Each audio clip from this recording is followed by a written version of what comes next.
yourself, your occupation, and your connection to Northern Stage? No, that's really nosy. Structures like every question. What's that got to do with you? Like, I might be on benefits. I mean, I'm not, because I'm wearing clinic makeup, but fucking hell, it's my occupation. Do you want me to speak directly to you? Yes. Hello, I'm Paula Penman. I work for the DSS.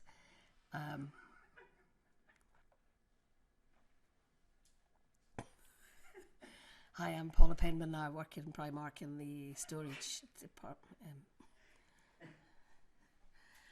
Hi, I'm Paula Penman. I'm a newsreader for ITN News. Hi, I'm Paula Penman. I'm George Clooney's stand-in. Hi, I'm Paula Penman, but actually I'm James Corden. Get out. You know, I hate him. Hello, I'm Paula Penman. I'm an actor and theatre maker. And what was the other bit? Your connection to Northern Stage. Oh, okay. Hi, I'm Paula Penman. I'm an actor and a theatre maker. My connection to Northern Stage is about 20 odd years ago.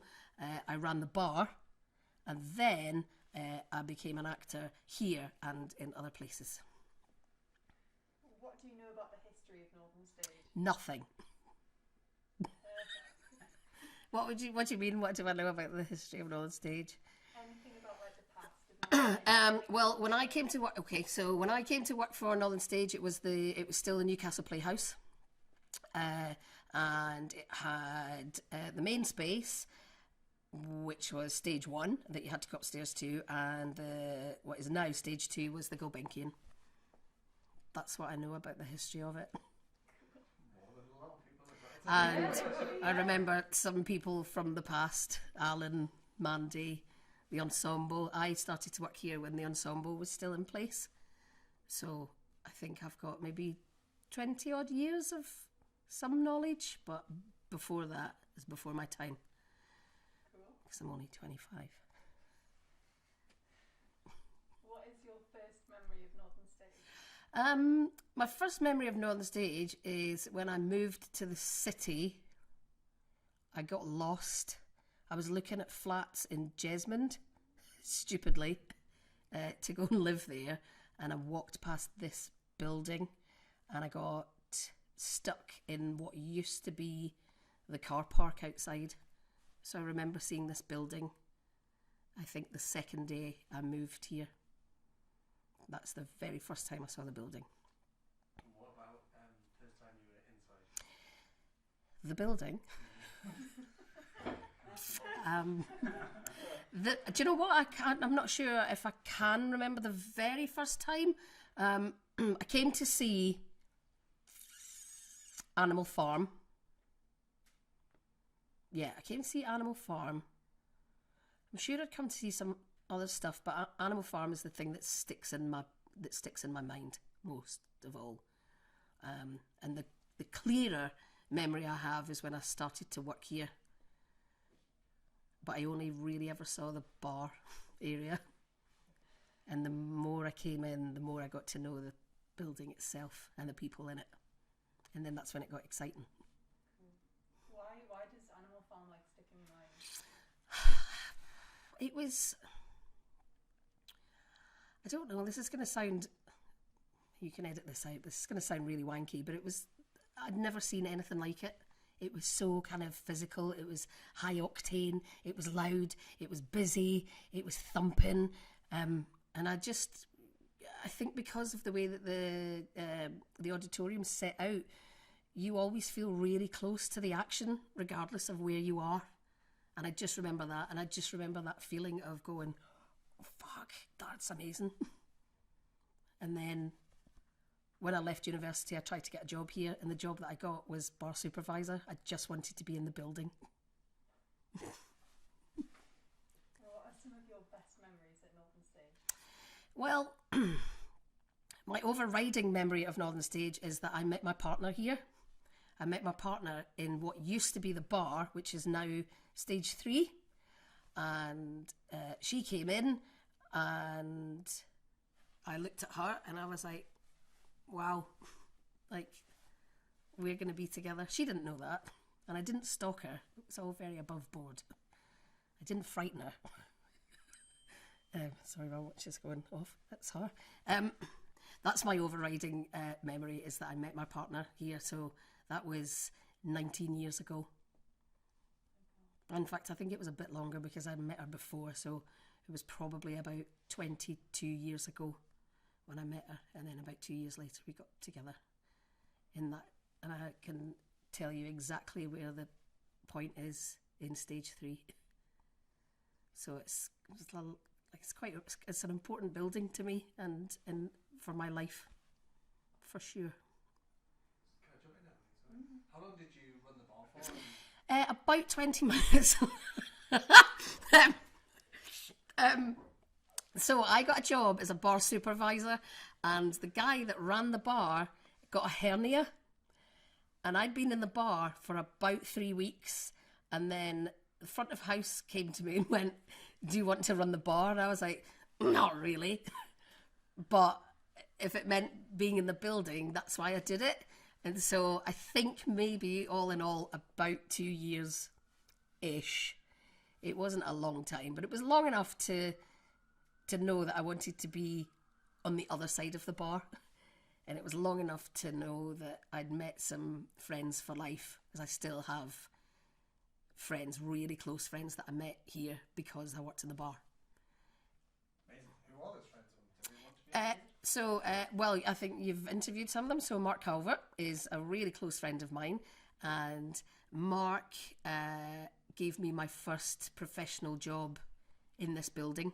So I did his first baby show with him, which was in stage 2, which was called The Goblin Who Saved Christmas.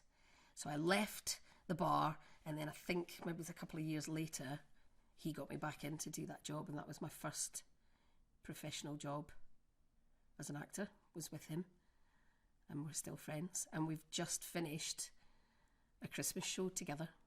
We finished a couple of weeks ago, so that's been a really, really long friendship.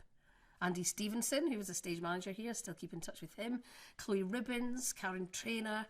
Like, there's a lot of people that are still a really massive part of my life. I don't know if this is necessarily relevant. Did you not want to be an actor? Like, you didn't come here to get a job in the theatre because you were an actor. You discovered you wanted to be an actor. No, I went to drama school. I didn't go to drama school. That's an absolute lie. I went to university and studied drama, and then I got a job in the bar because there was an ensemble at the time, and you couldn't, like, it was impenetrable. You couldn't get in for love nor money. And so I saw that they were advertising for a bar supervisor. So I thought, fuck it, I'm going to go for that job just so that I could be in the building. So yeah, I already knew that I wanted to be an actor, but I just wanted to be in the building around the people. And that's what I did. And then I became bar manager for some reason. And then they took it off me and gave it to Alfie. Rightly so. Rightly so. But I dug my heels in and didn't want to give it up. Sorry, Alan. But yeah, and then I left, and then I went to work for live theatre for a while, and then yeah, Mark gave me that job. So yeah, I always knew. It was just that was the only plan that I had, was just get your foot in the door, doing anything. So I ran the bar. And I didn't know how to change a barrel. Like, you know, like fake it till you make it. I was like, yeah, I can do that. Just lost loads of stock. But I was chatty, so that was nice. I was really pleasant to people, mostly. But yeah, I think I diminished their stock, depleted it completely. But you know, that's all in the past, guys, and I'm a changed woman now. I think I've more than made up for it. It's going to be ruined with us sniggering in the background. I was a shit bar manager. I was a slightly better actor, so I chose that option. Did you have any cool interactions with people at the bar? Nah. Any cool interactions? Yeah. Well, because the ensemble was such a massive part of this landscape, and so they were like kind of mini celebrities. I don't mean they were little. I mean they were kind of just they were like celebrities but regional, and so that was great. You know, like they didn't come to the bar, and I was like, "That wow, you're amazing." So, but ask me again. Oh god. He's ruining everything. Oh my god. He's ruined everything. No, stay. Quite on set. Quiet on set. Take 5 minutes. No, you have to stand over there, otherwise I'm just going to keep doing that. Do you want a stool? Yeah, you're amazing. Oh yeah. Yeah. Did I have any cool what? Cool interactions. Yes, I did. Apart from the stuff that Chris ruined. There used to be an RSC season here every November, and you'd get lots of famous people coming in, lots of famous actors. And I don't know if you've interviewed her, but there was an actor here called Joey Holden, who's fantastic. And Joey Holden and I had a conversation with, I think, is her name Sinead Cusack? And her husband is Jeremy Irons. And Joey said, Sinead, it's really lovely to see you again. How's Jeremy? And she said, I'm just about to ring him. Do you want to talk to him? And Joey and I went, yes. And so we spoke to Jeremy Irons on the phone, and Joey just launched into pretending that she'd known him for years, and he had absolutely no idea who we were. And that was magnificent. And then she was like, oh, well, I'll let you go then, and passed the phone back to his wife. So that was good. That was fun. Another time, when the theatre went dark, the bar used to stay open. So, like, we'd have weeks where nothing would happen. We used to have a pool table downstairs in the bar, and the odd student would come in sometimes, and, you know, the odd passerby. And I was in the bar one day, and I think I was cleaning the pipes. And this guy came in, and he was waiting for his friend who was coming to do a show, but he hadn't arrived. And the guy that was coming to do the show worked for, I think, it was either Suspect Culture or Frantic Assembly. I think it was Suspect Culture. So they're a Scottish company. So the guy that he was waiting for was Colin McCready, but the guy that came in was Ewan McGregor. But he wasn't Ewan McGregor at the time. Well, he was, but he wasn't Ewan McGregor as we know him now. Then there was another time I was in the bar, and Sharon, who used to work in the box office, because the box office stayed open, and this guy came in and he was looking for the university and he couldn't find it, and it was Badly Drawn Boy. And she was like, I'll show you where it is, badly. And he was like, cool, thanks so much. So, like, there was like loads of like people that kind of came in and out. It was a really odd time, but it was brilliant. I loved it. Like, in working in the bar, like, I met a lot of people. I met a guy that was working for a company that was in a film that I used to watch religiously when I was younger. I mean, I won't go into the film because it's about the Holocaust, so that's not fun. But I recognised him, and I stood and I spoke to him for about 15, 20 minutes, and he was really lovely. He gave me loads of his time. So there's loads of occasions that have really stuck with me, and if I didn't run the bar, I would never have had any of those experiences. It was amazing. Like, I've got a lot to be thankful for in this building. I mean, this is a pretty, like, turn of tone. But what is some What's shit about it? Yeah. I wasn't going for anything like that. But what are some challenges you faced at Northern Stage? Challenges. That transition from working behind the bar to doing what I wanted to do. It feels like a slog. It feels slow. It's a really slow ship to turn, and it feels like you're hitting a brick wall a lot of the time. That was a challenge. It was a challenge to come into work every day and work behind the bar when I wanted to be doing other things elsewhere. I've had my challenges with people that work in this building as well, but I'm in my 40s now, so I hope we've managed to move past all of that. But I think that's part of growing up. I think that's part of the tapestry of this building, that so many people have kind of fallen out, made friends again, then work together, and are able, when they're older, to sit and chat and have drinks together and reminisce about what happened in this building years ago. So just, the usual, but I'm thankful for them as well. I really am. So, why do you think Northern Stage is so important to the city and the region? Whoa, that's a really big question. Well, it's important to keep making theatre. It's important to keep making regional theatre. It's important to support the audiences that live and work here and are invested in this building, in this region. I think it's important to invest in the artists that have chosen to live and work and are committed to this region as well. And going back to some of the other answers I've given you, I think this place is part of so many people's journeys. And I think it's important to continue that legacy for other generations, so that in another 10 years, 20 years time, you're sitting here talking to artists that are in their 20s now, or the teenagers that come and, work with the youth groups or the young company. I think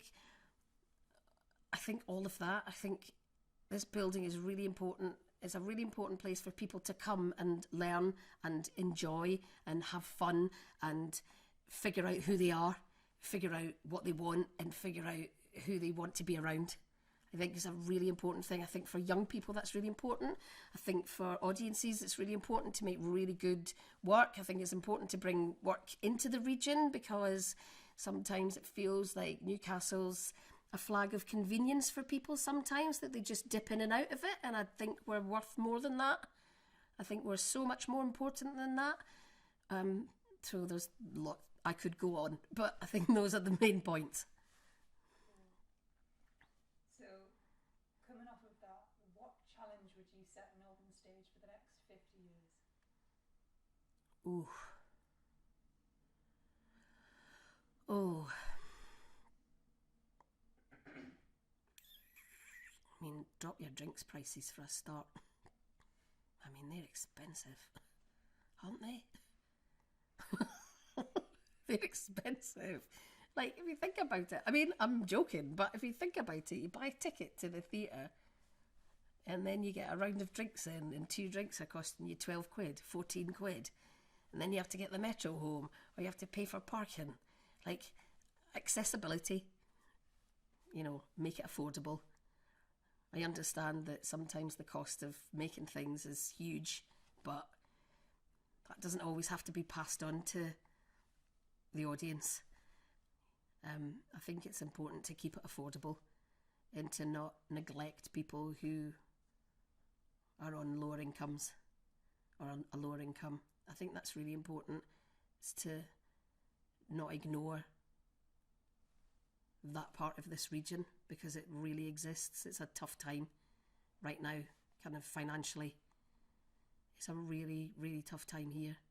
And I think it's important that people are offered affordable theatre, good, really good theatre. That's what I think. I could probably be more articulate, but I have had 2 glasses of wine. I said 1, but I have had 2. But I think affordable theatre is really important for me, all the live long day, and to continue to encourage young people to come through the doors. And it's difficult to do that if you can't afford to do that. And also it's difficult if you're in your 20s, 30s, 40s and 50s and you can't afford to do that if you've got a family. It's difficult to do that. So it's really important to maintain that. And just to keep making good theatre, brilliant theatre, relevant theatre, current. And again, to invest in the people that live in the Northeast, to invest in the creatives that live here, to invest in the actors that live here, and not just to bring them from out of town. That's what I think. Is that too much? No, that's perfect. That's brilliant. Is that your last? You got one more question? Yeah. Okay, just to Hit me. pick up on some stuff.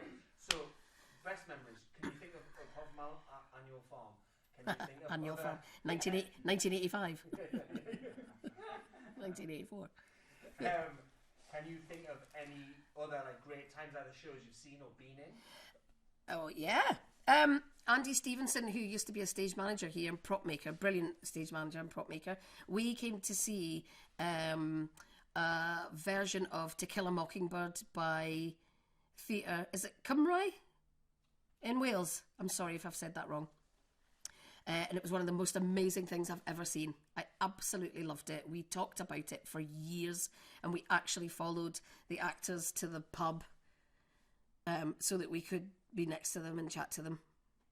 That had a real impact on me. And yeah, I mean, I think all the shows I've been in here. Like, I think I've done 4. Like, listen to me, like, I've turned into Judi Dench. I'm thinking about all the shows I've done. I think it's 4. They've all been important. They've all been special. They've all been memorable for different reasons.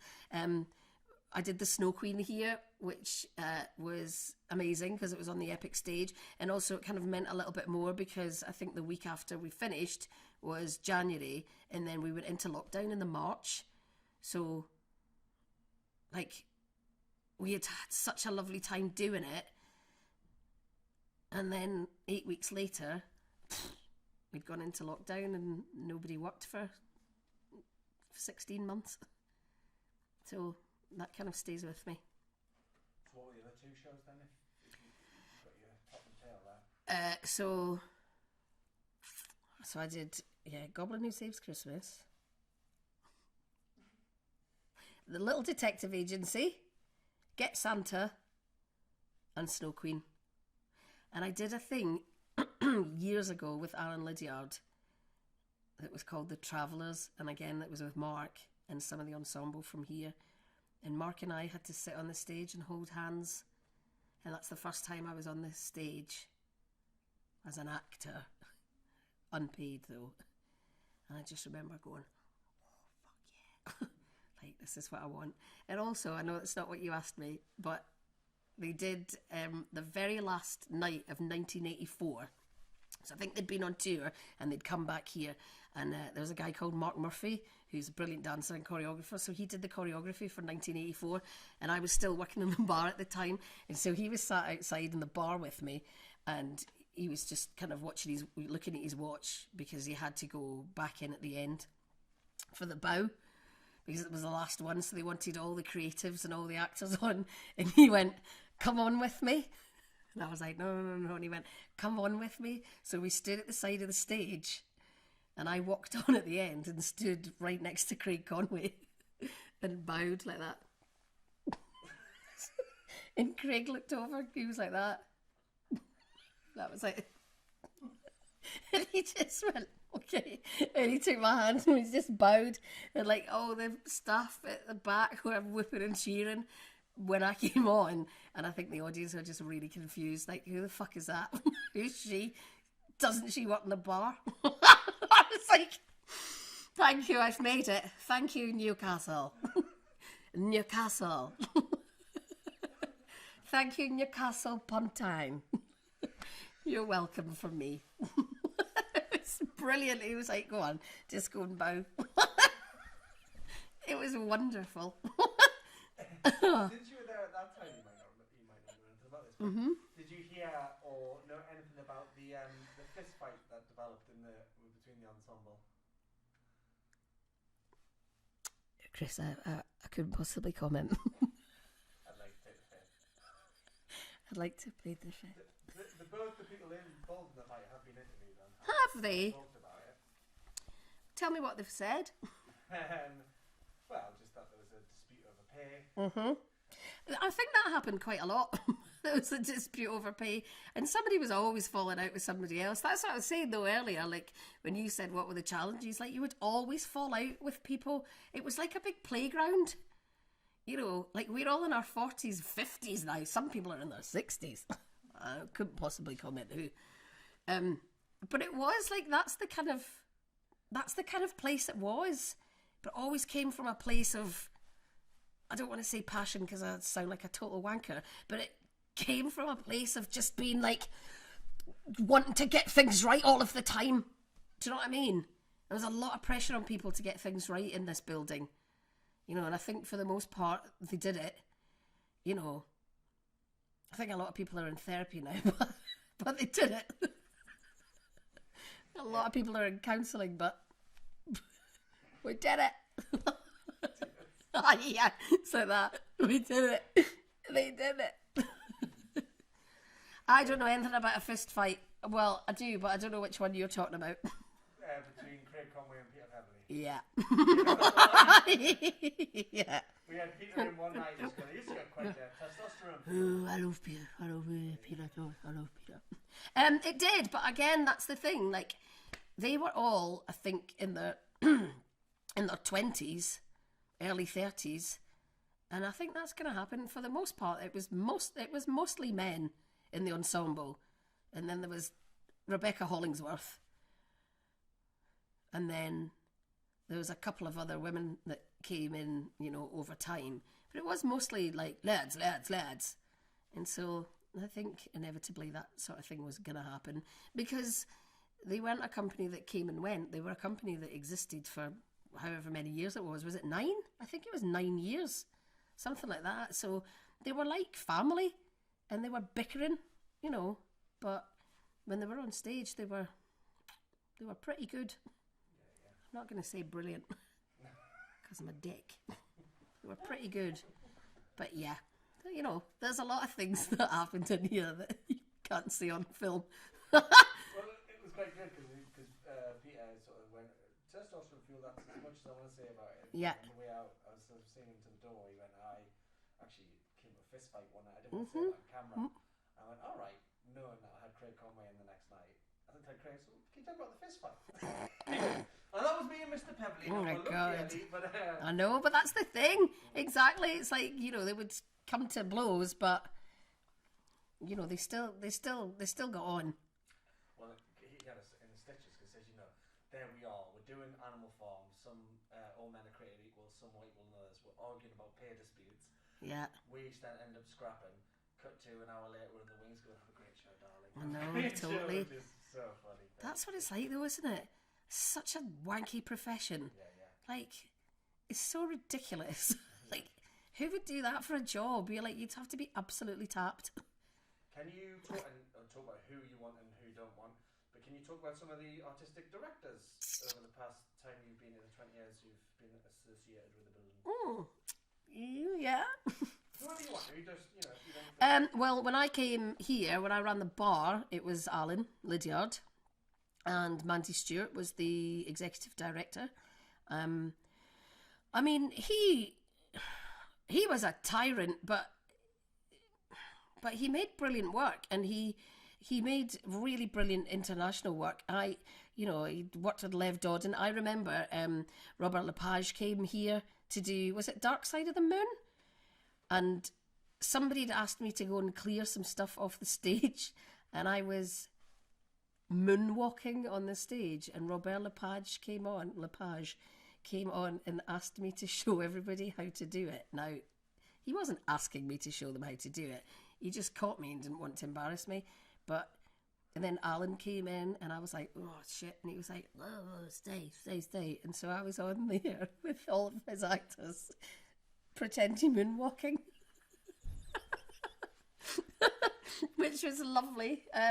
So, I mean, and it was his shows that I saw. So, you know, Animal Farm, 1984.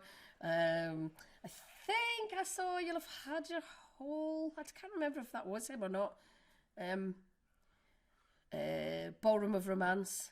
He Loves You, Bridie. Did you see that one? He was great. And then remember after that who it was, because there were some interim people, and then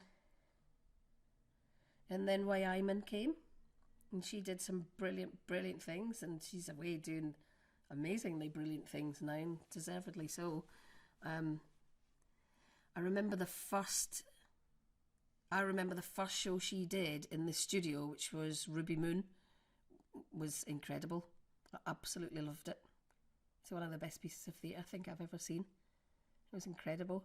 And then Lorne, and I've known Lorne for a really long time. I've known him for 20 odd years, and so, you know, he's away doing brilliant things as well. So I do think that, you know, this building has had greatness come through it, and I hope it continues. You know, I think you've got to really invest in this region, because it does sometimes get a little bit forgotten, I think. So, you know, they've all made their stamp. You know, they've all done really good things. Obviously, Lorne did The Last Ship. And Lorne directed me in Get Santa as well. I'm laughing not for any other reason than it was fun. It was an absolutely bonkers show, but it was fun. So yeah, I mean, those are the three kind of main people that stick out for me. Yeah. You've mentioned one of them already, but two people that have come up quite a lot throughout the time is Mark Calvert and David Whittaker. Davy Whittaker. Have you got any memories of well, I've said about Mark, but any more memories about Mark Whittaker or Davy? Davy Whittaker, I didn't know from this building. I met Davy through. I used to teach at what used to be called North Tyneside College. I don't know what it's called now. Is it Tyne Met? And I worked with a lovely man called Jimmy Swan, who's no longer with us. And I met Davy through Jimmy, and we used to drink in the Three Bulls at the top of the Haymarket, and I met him doing the Guardian crossword. So Jimmy would do a clue, and then he would pass it round the table, and if you were too slow, you would say "do rally." And I met Davy through Jimmy. So I never actually worked with him, but I spent most nights with him. I spent most nights with him in the pub. And then saw him in A Nightingale Sang, and he was brilliant in it. And I saw him in a lot of things, Pitman Painters. But I never, kind of professionally, our paths never really crossed, but it was always socially. But he had some tales. He had some good stories. Yeah. So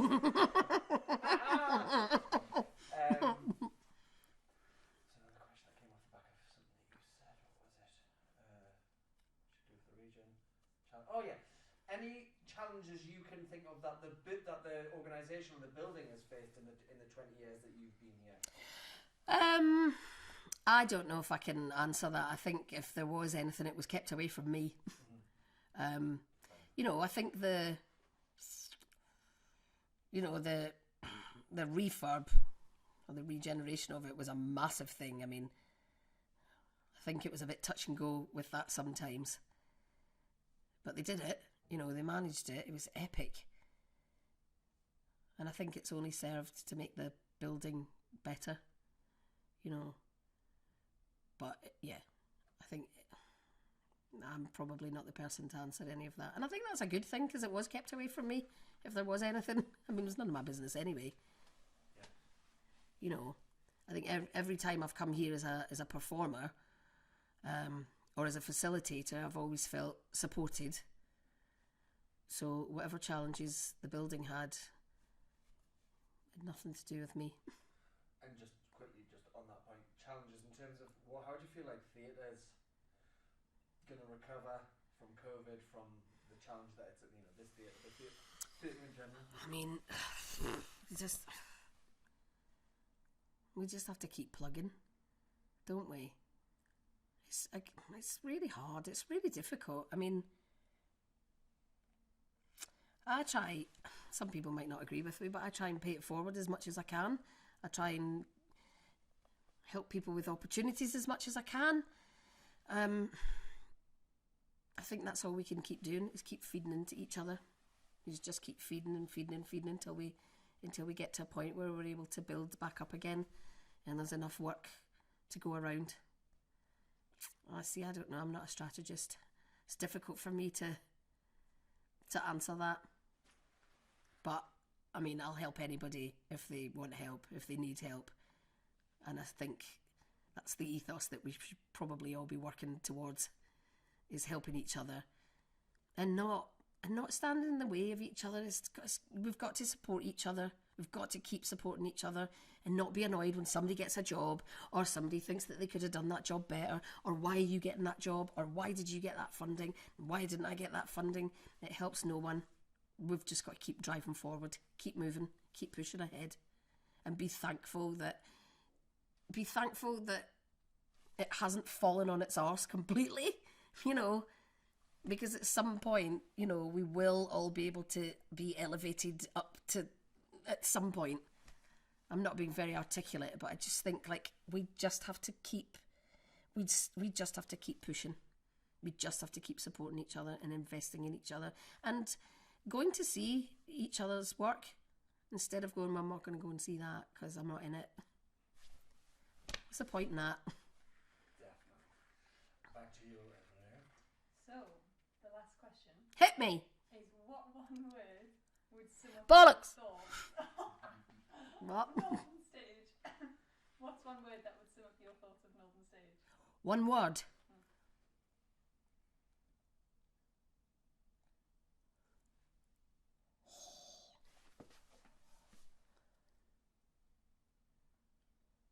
Bin.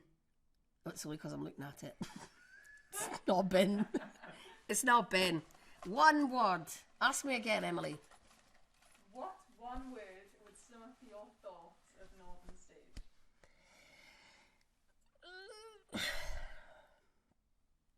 Legacy. And that's what's gone before and what's on its way. I think for me as well, it's been such a huge part of my life. Northern Stage is part of whatever legacy I leave behind. Just as a person, I don't mean as a theatre maker. I'm not Maggie Smith. I'm not even John Smith. I'm not even Granny Smith. Just legacy, journey. I don't know. It's hard with one word. Legacy's good. They're all going to go together. Yeah, I would say legacy. Journey. That's wanky. Don't put that in. Fuck. So you can't use that. Any other thoughts or questions? No, we definitely asked about what means Newcastle, didn't we?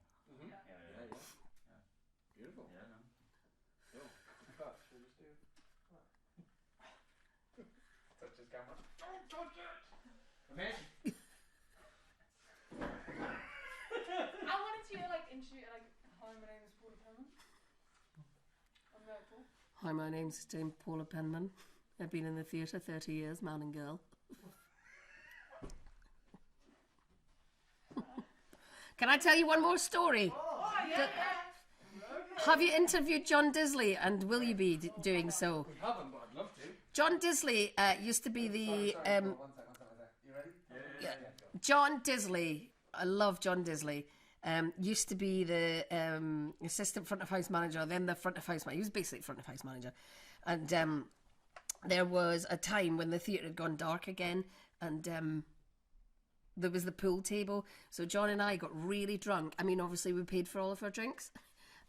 We got really drunk and decided to play pool, but you couldn't ever put your feet on the ground.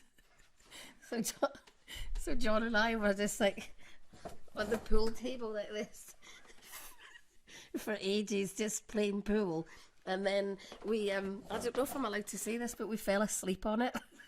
And somebody came in the next morning, and we hadn't locked up and it was the cleaners, and John had to pretend that the alarm went off in the middle of the night, and we were literally like that,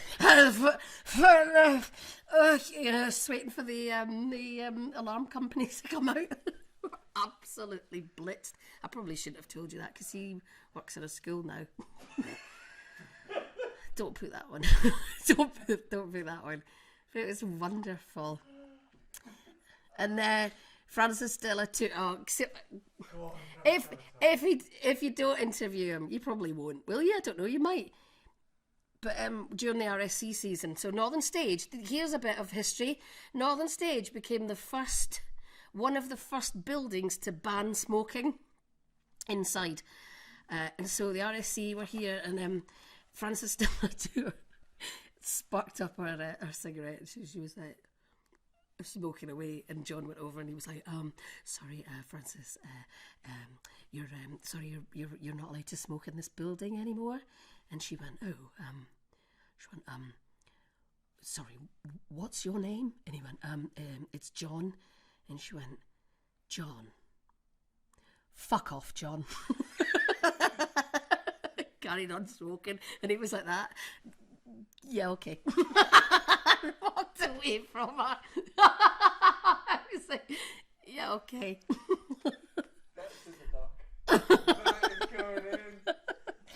Oh, John, sorry, what's your name? John. Fuck off, John. It was brilliant. So, yeah, there's so many things. There's like, when you start thinking about it, there's so many, like, it was brilliant. Like, my 20s were just consumed with this place. I loved it. I loved it. brilliant. Oh, it's just magnificent. Sorry, John. Fuck off, John. And John did And John did actually fuck off. He was like that. You're all right. Yeah. Where was that? Like in stage downstairs? So, what is now stage 3? You know where where the stairs are, where you would go up to from stage 3. So that, if I remember rightly, used to be so that used to be the stairs up to the stage. So those double doors weren't there, so it was in that little vestibule area, because then that was all kind of walled off when they did the massive refurb. So it was in that little space there, just next to those stairs. I mean, she was trying to do it on the sly. It was brilliant. Frances Della Tour. I've got one more. Oh my god! We have all the time. So there's a couple of people. There's 2 people that that used to work in the box office, Sam and Sharon, and Nigel Slater. No, not Nigel Slater. Nigel Havers came in to get a ticket one day, and I won't say which one it was, but they knew who he was, and they were like the box office, and they looked up and they were like, "Hi, welcome to North Stage," and he was like, "I'd like a ticket, please." She was like, "Name," and he went, "Nigel," and she went, "Surname." He was like, "Havers," and she was like, "Type of name out." She was like that. Do you remember like those printers that used to be like dot matrix?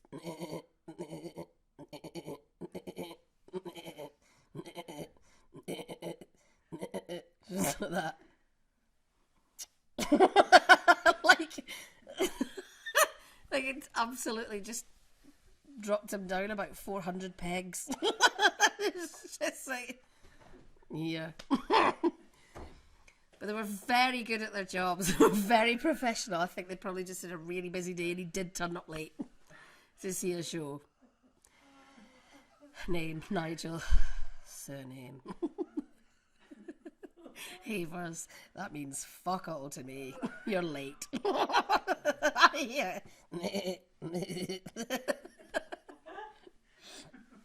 I would say at the end of this, just as a disclaimer, please use your discretion with whatever I've told you.